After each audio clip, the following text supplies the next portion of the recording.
Hello again, and welcome back to another edition of Books and Cooks.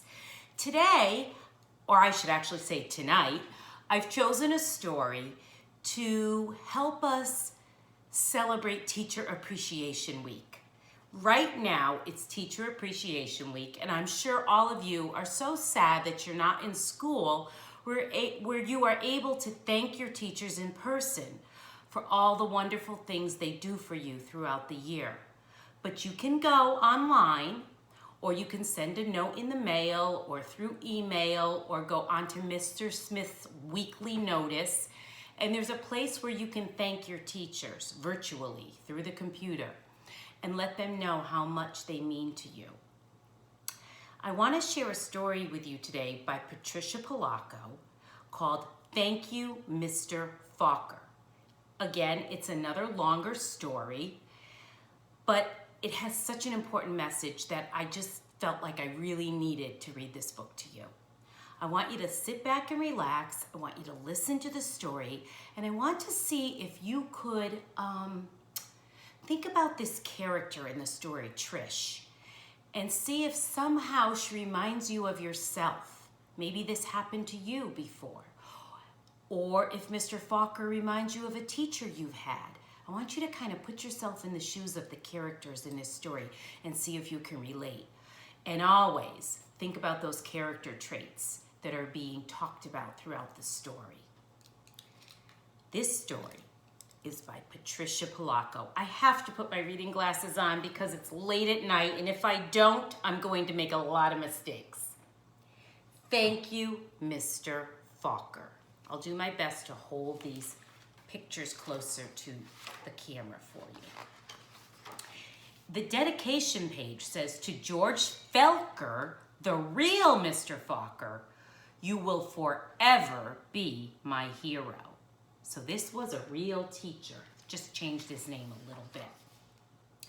The grandpa held some honey so that all the family could see, and then he dipped a ladle into it and drizzled honey on the cover of a small book.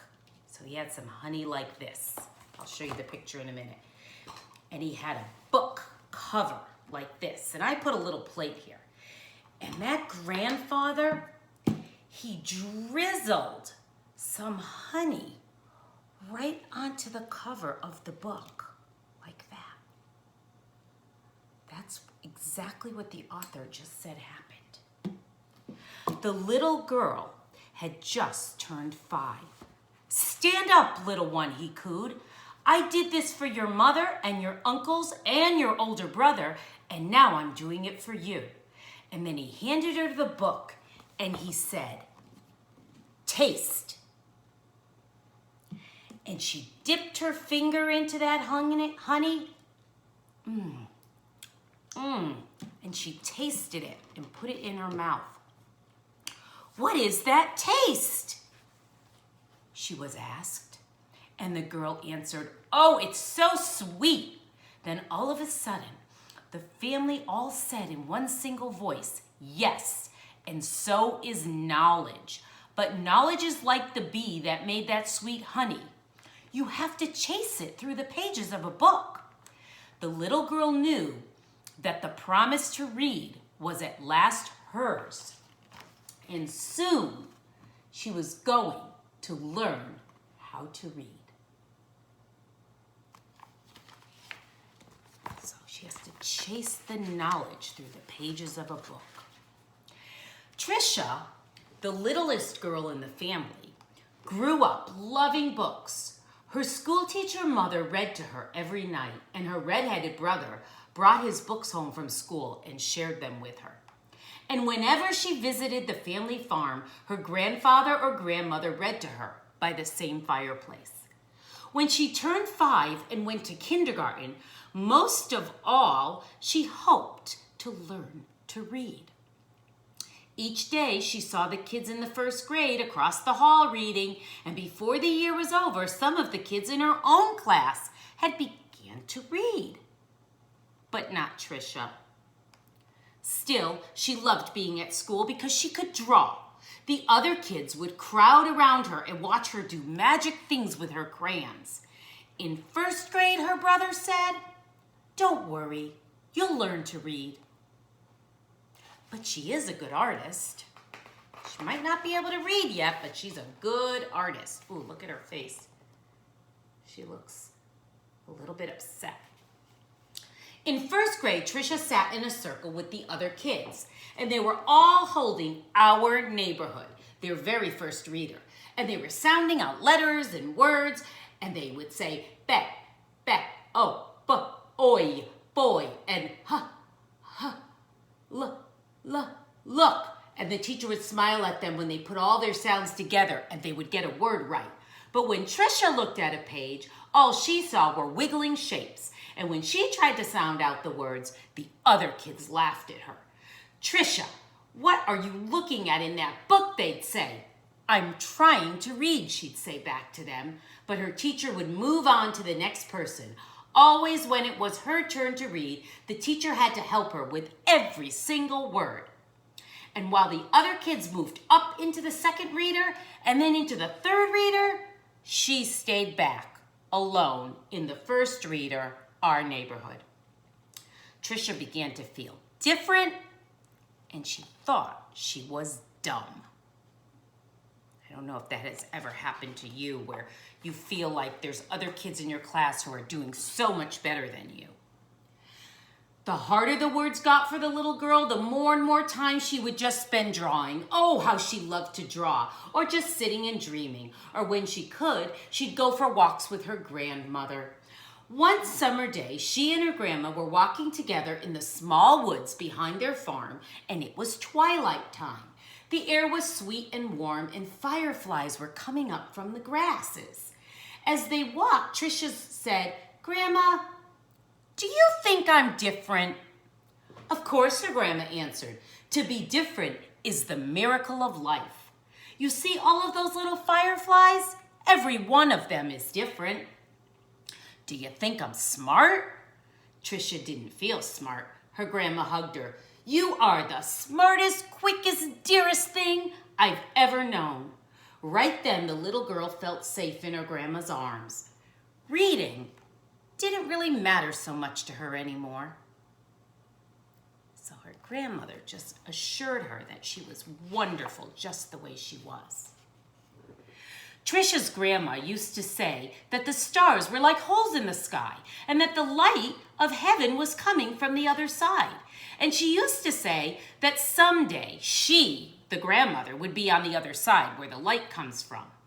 And one evening, while they lay on the grass together and counted the lights from heaven, "You know," her grandmother said, "all of us will go there someday. Hang on to the grass or you'll lift right off the ground and soon you'll be there." They laughed and they both hung on to the grass. But it was not long after that night that her grandmother must have let go of the grass, because she went to where the lights were on the other side. Do you know what that means? It means her grandmother died and went to heaven. And not long after that, Trisha's grandpa let go of the grass too. So she lost her grandmother and her grandfather. Now school seemed harder than ever. That's hard when you lose a grandma and a grandfather so close together. Reading was just plain torture. When Sue Ellen read her page or Tommy Bob read his page, they read so easily that Trisha would watch the top of their heads to see if something was happening that wasn't happening in the top of her head. And numbers, oh, they were the hardest things of all to read. She never added anything up right. "Line the numbers up before you add them," the teacher would say. But when Trisha tried, the numbers just looked like a stack of blocks, all wobbly and ready to fall. She just knew she was dumb. Then one day her mother announced that she had gotten a teaching job in California, which was such a long way from the family farm in Michigan. That's where her grandparents used to live, on a farm in Michigan, and she lived on one too. What do you think's gonna happen? Probably gonna have to move. Even though her grandma and grandpa were gone, the little girl didn't want to move. Maybe, though, the teachers and the kids at her new school, well, they might be nicer to her. They might not know how dumb she is. So she and her mother and brother moved across the country in a two-tone 1949 Plymouth, and it took them 5 days. So maybe the new school will be a better place for her. I don't know if some of you have ever had to move and go to a new school and be worried that either it's going to be better or worse than the school you came from. But at the new school, it was the same. When she tried to read, she still stumbled over the words. The cat,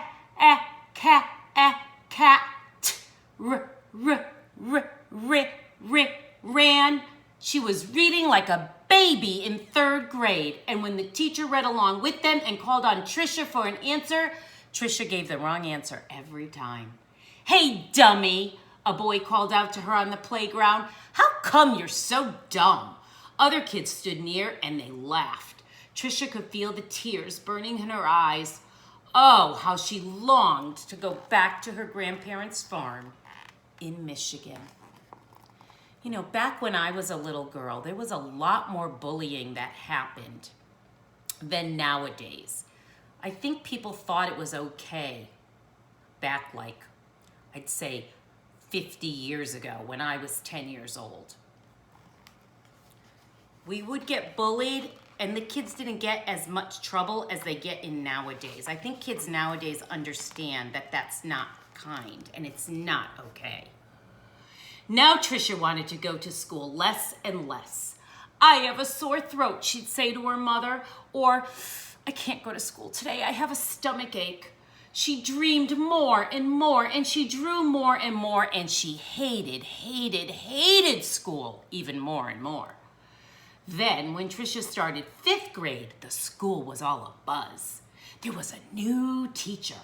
Oh, he was tall and elegant, kind of like handsome, and everybody loved his striped coat and his slick gray pants. He wore the neatest clothes. All the usual teacher's pets gathered round him. If you're a teacher's pet, it means you're the favorite of the teacher. Stevie Joe and Alice Marie, Davy, Michael Lee. But right from the start, it didn't seem to matter to Mr. Falker which kids were the cutest or the smartest or the best at anything. He seemed to like everybody the same. Oh, I think that's wonderful. I don't like it when teachers have teachers' pets, favorite kids. I think teachers need to like all students exactly the same. Mr. Falker would stand behind Trisha whenever she was drawing and he'd whisper, "This is brilliant, absolutely brilliant. Do you know how talented you are?" When he said this, even the kids who used to tease her would turn around in their seats and look at their drawings. But they still laughed whenever she gave a wrong answer. Then one day she had to stand up and read. Ugh, which she hated. She was stumbling through a page in Charlotte's Web and the page was going all fuzzy when the kids started to laugh at her out loud. And then Mr. Falker, in his plaid jacket and his butterfly tie, said, "Stop! Are all of you so perfect that you can look at another person and find fault with her?" So he stopped those kids right away. I like Mr. Falker. I think I'm a teacher like Mr. Falker. Kids who come to my reading class know that if someone makes a mistake and they start to laugh at them, oh, they know Mrs. Gagliardi gets right on their case and said, absolutely not acceptable. And we go right ahead and they apologize. That was the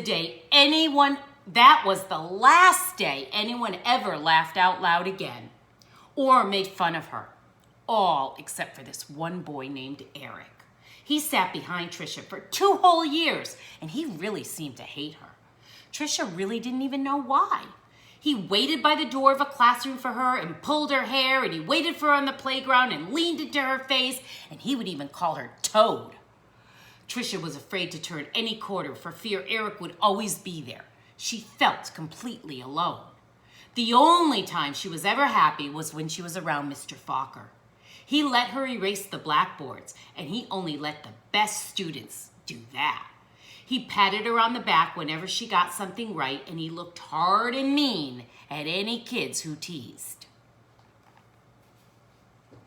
You know, kids like Eric, that one that's teasing her all the time, you might have come across kids in your life who tease you or who tease your friends. I want you to know that when someone's teasing you, it's never really about you. It's really about the person who's teasing doesn't like themselves. I want you to really think about that. Even though you think it's about you, it's really about that child or that person not liking themselves. But the nicer Mr. Falker was to Tricia, the worse Eric treated her. So he didn't like when Mr. Falker was nice to her. He got all the other kids to wait for her on the playground or in the cafeteria or even in the bathroom and to jump out and call her stupid and ugly whenever they would get a chance. And Tricia started to believe them. She discovered that if she asked to go to the bathroom right before recess, she could hide under an inside stairwell during the free time, and then she didn't even have to go outside at all. And in that dark, dark place, she felt completely safe while all the other kids were out at recess. That would never happen nowadays because teachers are always very careful to know where all the students are. And look, I don't even think they have a buddy bench out there where Tricia could sit and maybe a friend could come over and help her. So I think schools nowadays are a lot nicer than they were long ago.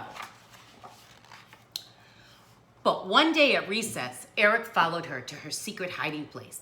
"Have you become a mole?" he laughed, and he pulled her out into the hall and he danced around her. "Dumbbell, dumbbell, Maggity, oh dumbbell." Tricia buried her head in her arms and she curled up into a ball when suddenly she heard footsteps. It was Mr. Falker. He marched Eric down to that office, and when he came back, he found Tricia and he said, "I don't think you're ever going to have to worry about that boy again," he said softly. I bet the principal called his parents and he went home. "What was he teasing you about, little one?" "I don't know," Tricia shrugged. She doesn't even really know. He just wants to be mean.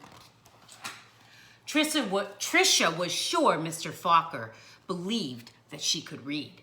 She had learned to memorize whatever the kid next to her was reading.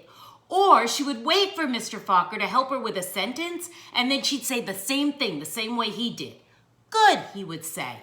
Then one day, Mr. Falker asked her to stay after school and help wash the blackboards. When I was in school, we didn't have whiteboards. We had blackboards with chalk, and we used to write with them, and then we used to have to wash them with water to clean them at the end of the day. So she had learned, where am I? Then one day, Mr. Falker asked her to stay after school and help wash the blackboards. He put on music and brought out little sandwiches as they worked and talked. And all at once he said, "I got an idea. Let's play a game. I'll shout out the letters and you write them on the board with this wet sponge as quickly as you can." I used to do that when I was a first grade teacher. I used to let the kids write with a wet paintbrush or a wet sponge on the chalkboard because it would show up the same way as if you were writing with chalk. It just was with water. It was kind of fun. So you will write them on the board with the wet sponge as quickly as you can. "A," he shouted, and she wiped a watery A on the board. "8," and she made an 8. 14, and she made a 14. 3, D, M, Q. And as he shouted out many, many letters and numbers, he would walk up behind her and be looking at them. And then together, they looked at the board. It was a watery mess because the water would drip after you did that. Tricia knew that none of the letters or numbers looked the way they were supposed to look. And she just threw that sponge down and she almost tried to run away. She was upset with herself because they didn't look as perfect as she wanted them to. But Mr. Falker caught her arm and he sank to his knees in front of her and he said, "You poor baby. You think you're dumb, don't you? Well, how awful for you to feel so lonely and so afraid." And she started to sob. "But, little one, don't you understand? You just don't see the letters and the numbers the same way as everybody else. And you've gotten through school all this time by fooling many, many good teachers." And he smiled at her. He said, "That took smartness and that took bravery." I want you to think about if maybe you've tried to fool your teachers because you didn't want to tell them you didn't understand something. So you just kind of pretended. You know, sometimes it takes a little smarts to even fool your teachers. Then he stood up and finished washing the board. "We today are going to change all that, girl. You're going to read and I'm going to help you." And I'm a reading teacher, so I can so relate to what Mr. Falker's about to do. And I know how Trisha feels because I've seen some of my own students get really sad on themselves when they make mistakes and they can't figure something out. But I'm always your biggest cheerleader, aren't I? Because I know if we practice and we work together, you will get it. Now, almost every day after school, she would meet with Mr. Falker and Miss Plessy, a different reading teacher. And they did a lot of things she didn't even understand. At first, she made circles in sand, and then big sponge circles on the blackboard, going from left to right, left to right. Other days, they flicked letters on a screen, and Trisha shouted them out loud. And still other days, she worked with wooden blocks and built words, letters, letters, letters, words, words, words, always sounding them out, and it started to feel real good. But even though she was able to read just one word at a time, she still had never read a whole full sentence. So deep down, she still felt a little dumb. And then one spring day, had it been like maybe 3 or 4 months since they had started working together, Mr. Falker put a book right in front of her, one she had never seen before. He picked a paragraph right in the middle of the page and he pointed to it and he said, "Let's go." And almost as if it were magic, or as if the light poured into her brain, the words in the sentences started to take shape on the page as they never had before. She marched them off to... Slowly, she read a whole sentence. Then another, and another, and finally she had read a whole paragraph. And then, even better, she understood the whole thing. She didn't even notice that Mr. Falker and Miss Plessy had tears in their eyes. Because we teachers, we get very emotional and very happy. Those were happy tears when our students are able to do something that they worked so hard for. Look at her. Look at her face. She's so proud of herself. All that hard work has paid off. Sorry. That night, Trisha ran home without stopping to catch her breath. She bounded up the front stairs, threw open her front door, and ran through the dining room to the kitchen. She climbed up on the cupboard and grabbed that honey. Then she went into the living room and she found that book on a shelf, and that very book that her grandpa had shown her so many, many years ago. And she spooned the honey on the cover. Let's do that. Ready? So she spooned that honey back onto the cover of that book. And she tasted the sweetness. Ready?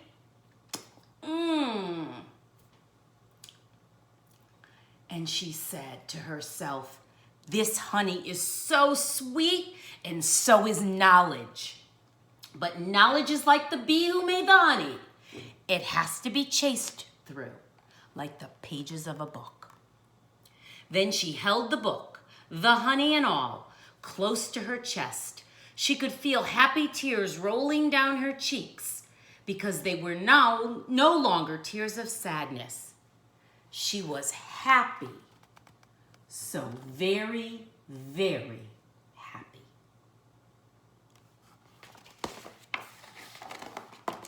That's the end. This is an interesting page. Listen to this. The rest of the year became an odyssey of discovery and adventure for that little girl, Trisha. She learned to love school. And do you know? I know because that little girl was me, Patricia Falker. So she wrote this book about herself when she was a little girl. Can you believe that? She did not know how to read all the way up to 5th grade. I saw Mr. Falker again some 30 years later at a wedding, and I walked right up to him and I introduced myself. And at first, he kind of looked at me and he couldn't figure out who I was. Because remember, she was like 10 years old when he knew her. Now she's 40. 30 years later, right? So a 40-year-old woman is going to look different than a 10-year-old girl. But he looked the same because he was all grown up at the time. Then I told him who I was, and I reminded him of all the years he worked with me and how he had changed my life so many, many years ago by being my biggest cheerleader and by teaching me how to believe in myself and become a reader. He hugged me. And he asked me, "Hey, what do you do for a living now that you're a grown woman?" "Why, Mr. Falker," I answered, "I make books for children." "Thank you, Mr. Falker. Thank you." Isn't that wonderful?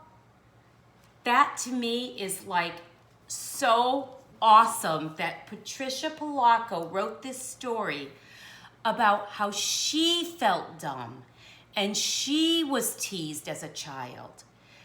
But she had one teacher who believed in her and who made her see how wonderful she was.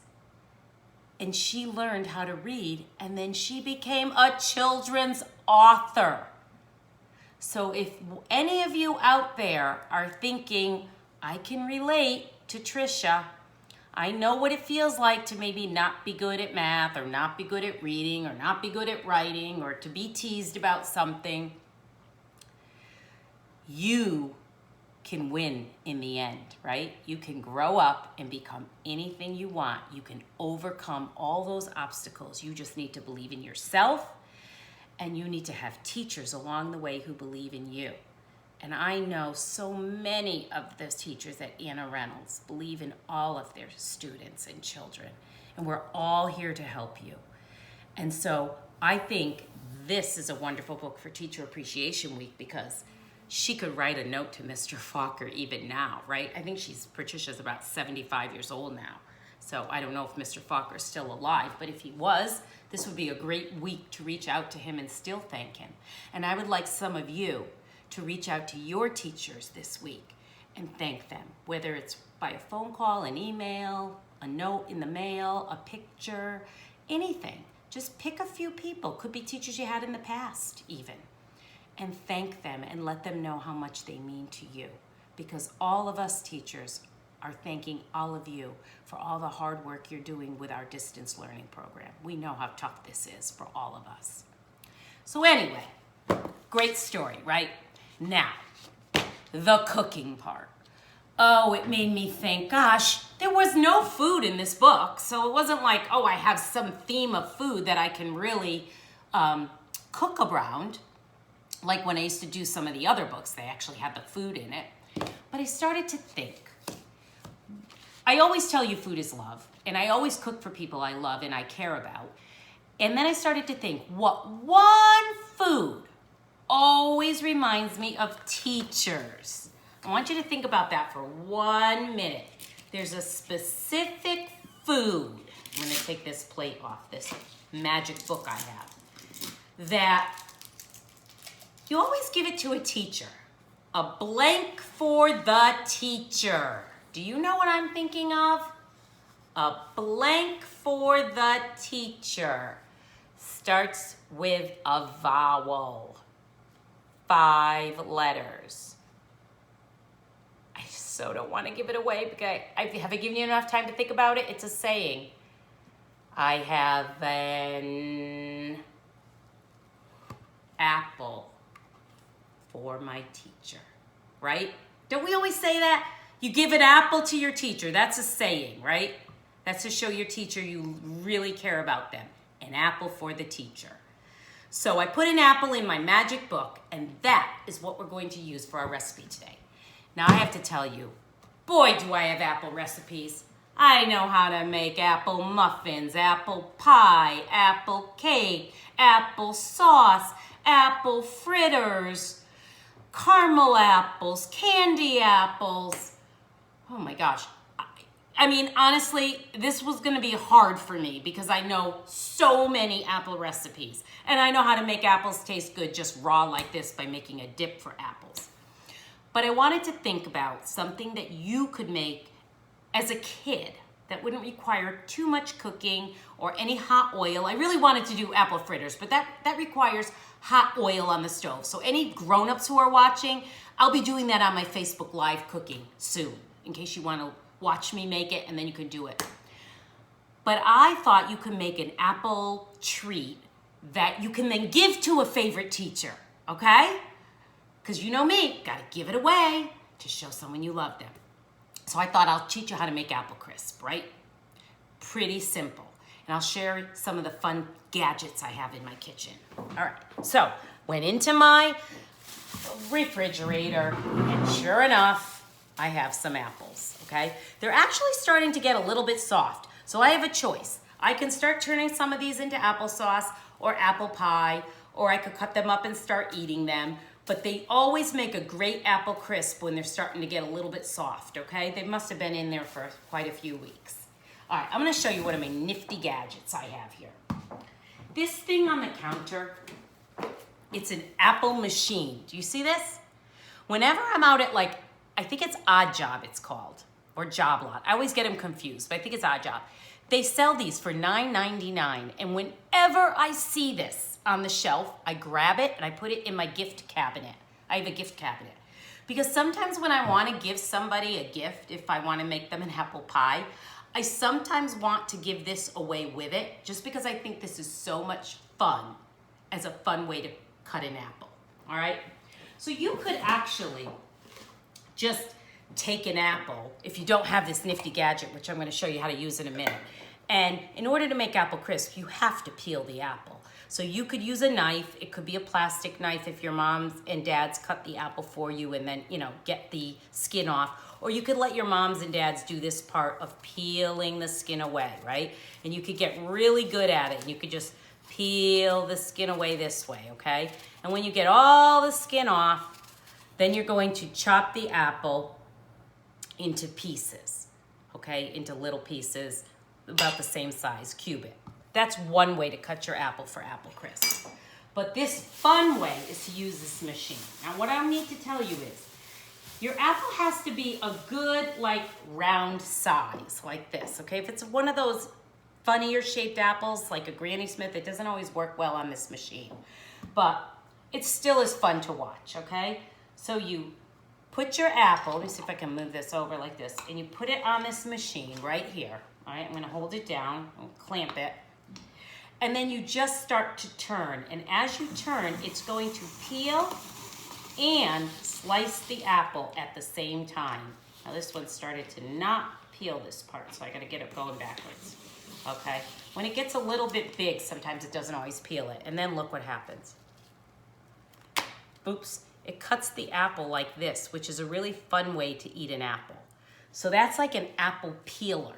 And you can use this to chop up your apples. Let me get a quick dish to put my apples in, okay?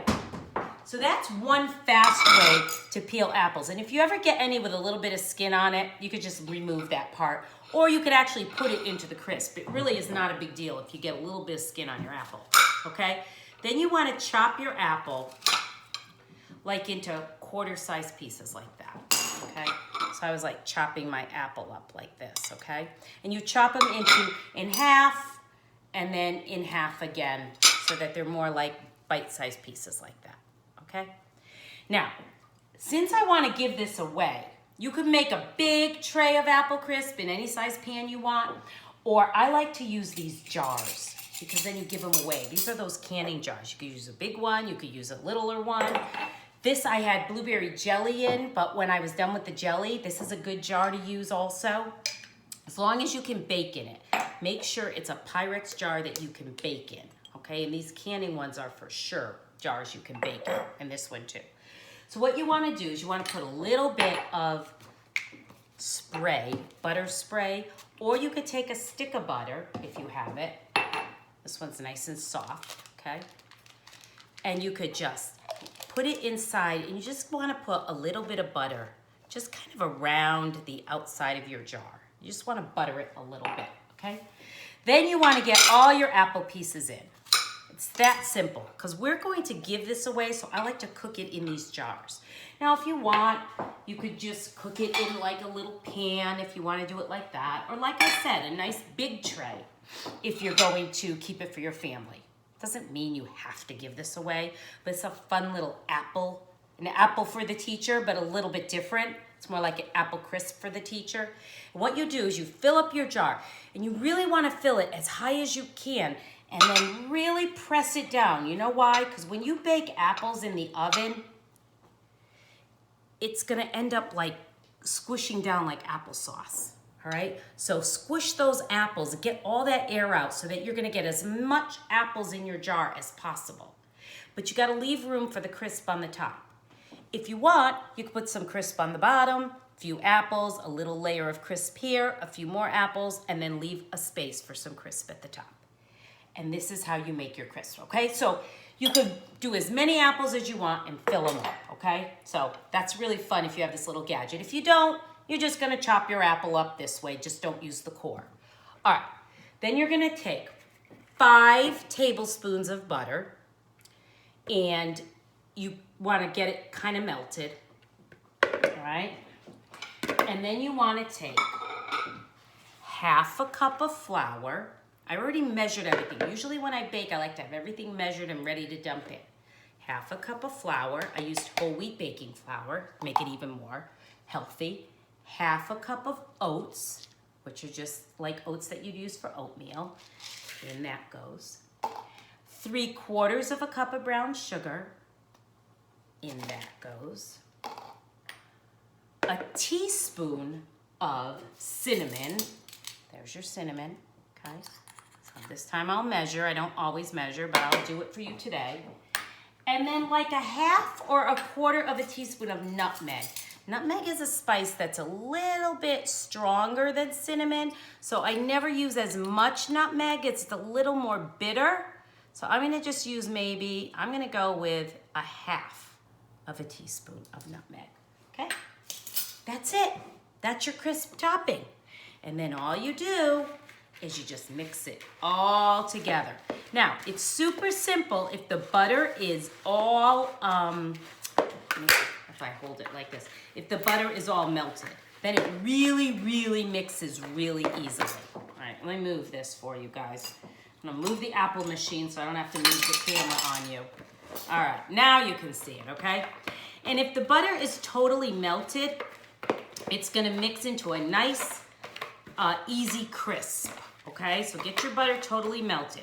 If it's not, you're gonna have to work with it a little bit, and you're gonna have to maybe even get your fingers in there and like, squish it all together. Make sure your hands are nice and clean, especially if you're giving it away, all right? If you're gonna use it for your own family, you should still have clean hands, but maybe not as important as making sure they're totally clean if you're giving it away to somebody.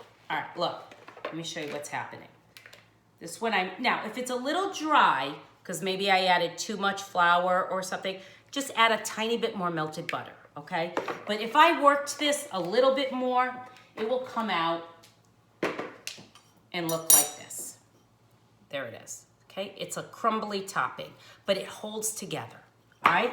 So then you take your jar that you put the butter, around the inside, or you sprayed it. You put your apples in, you filled them down as best you can, and then you take your crisp and you're gonna layer it on top, okay? As much as you can, and really push it down, because I'm gonna use some from here too, because I'm gonna tell you that crisp, as it bakes, it's gonna rise and then it's gonna fall as soon as it starts to cool. And I'm gonna show you one that I did in the oven. When you go and put this in the oven, please make sure that you put some kind of pan under it, like this, okay? Or if you make like 6 jars at a time, use a big cookie sheet or something, because it may drip as it rises up and the apple juices start dripping down, and you don't want it all to drip in the bottom of your oven, because then it burns and it makes a terrible mess, okay? I probably would have added a little more butter to this because I want it to be a little wetter, but it's okay, it'll work. All right, let me show you the one I already baked. So you pop it in a 350-degree oven. Of course, you know me, I'm always gonna put a pretty ribbon on it because that makes it more fun. 350-degree oven for, I don't know, 10 or 15 minutes. When I cooked it, this crisp was all the way up to the top, but as it's cooling, look what's happening. It's falling to the bottom. But this is apple crisp.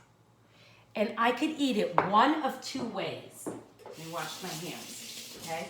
So I could put a note on that, a thank you note to one of my teachers, and I could say something about an apple for the teacher if I want. Thinking of you on Teacher Appreciation Week, enjoy this apple crisp, thinking of you, miss you, whatever. And you can eat this room temperature, like not hot. You could eat it hot out of the oven if you want, or you could use it more like a topping over ice cream. So I'm gonna go get my frozen yogurt, which is right here, because I think this could go, you could definitely use this to share with others, okay? Sorry, I had to leave the camera. So you get yourself a pretty glass, so you drop it off at somebody's house, and now that jar they could share with like 2 or 3 people. And you're gonna make yourself, I'm just gonna make a little one because I'm really not gonna eat this, so I don't want to like waste all of this right now. But let's just say you're gonna make yourself a little apple crisp. So you're gonna put in a little bit of ice cream, and then you're gonna scoop in. This is actually warm still, okay? And it's great to give it away in a jar like this because look, I'm gonna show you, I'm gonna come close to the camera. Look at it. Look how yummy that looks. And it's warm right now because I just made it like 20 minutes ago. Oh, you can almost see the steam still. I'm gonna put that right on top of my frozen yogurt. I'm a cream lover. I love cream, and look. Now I'm gonna add myself some whipped cream. Oh my gosh. This looks truly amazing, and I'm looking for a spoon. I'll just use my little spoon here that I had from the honey. Ready? And then I'm gonna get a little ice cream and a little apple crisp and a little cream. Ready?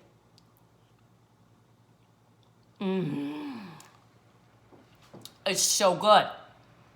How come I say that about everything I make? I guess I'm just a super good cook. I didn't even want this. I'm not even hungry, but it's so good. I'm gonna take 2 bites. Ready? Warm apple crisp with oats, which are healthy, with apples, which is healthy, over some frozen fat-free yogurt, which is healthy. And then, because I still have a lot left in the jar, I don't have to eat it all in one day. I can go and put the top back on the jar. I could pop it into my refrigerator, and then tomorrow I could scoop some out and warm it up, or I could just let it sit out room temperature and eat it that way. And I could eat this jar for maybe 2-3 days, maybe share it with 2 or 3 people as a way of knowing that one of my students or one of my special friends wants to thank me for being an awesome teacher by giving me an apple, which is baked. How awesome is that? So, give it a try. Go back and see the ingredients I used. I'm sorry I'm not really handy where I can like put my recipe up onto this page as I'm saying it like they do on television. But the recipe was there. If you don't have my recipe, go online and just Google apple crisp topping. It'll tell you what to do. If you want to make it for more, double the recipe. That's a good math skill. Triple the recipe if you want to make it for more. You could also make this, like I'm going to add a little more butter to this one and make it a little wetter. And then I'm going to stick it in a baggie in my freezer. So I'm going to have it for any time I want to make blueberry crisp or apple crisp or top any kind of muffins. All right? So this was a long show today. I hope you enjoyed it. I hope you take time to thank one of your teachers or two of your teachers or as many as you love on Teacher Appreciation Week. And until next time, happy reading and happy cooking. Take care.